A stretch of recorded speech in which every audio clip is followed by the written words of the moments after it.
Hi everyone, Dr. Bell here, and it's time for us to do the language development section of the preschool development module.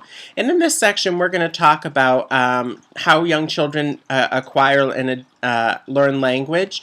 And preschoolers are beyond the babbling stage and the holophrase and telegraphic speech stage, and now they're moving into full sentences and paragraphs. And their sentence structure is much like an adult's. They do tend to use overgeneralization of applied grammar rules because they don't understand them. That's a good sign.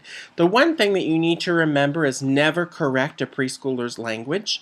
That actually leads to children talking less, and the more talking they do, the better they become at their language.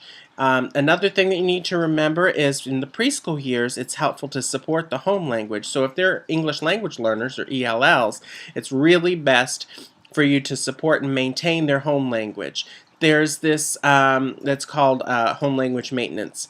And there's this phenomenon that happens where young children lose their language by the time they're in elementary school because they're forced to speak only English. Now, if you're a teacher that only speaks English, as most Americans, I encourage you to learn the languages, at least some of the key words of the languages of the children in your class.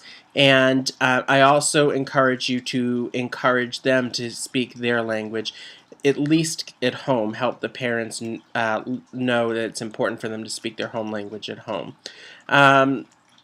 Don't worry about grammar too much. Be a good grammar model. That's a really important thing. But don't worry about the children's grammar at this stage. It doesn't need to be corrected. Instead, we use recasting, where we'll repeat back what they're saying with correct grammar. So if the child says, "I run to the store," we would say, "Really? You ran all the way to the store?" And that's how we teach grammar at this stage. We don't make them repeat us, and we don't make them correct themselves. We just simply recast it back to them in correct form. I hope you learn a lot, and I hope that you're as fascinated with the subject as I am.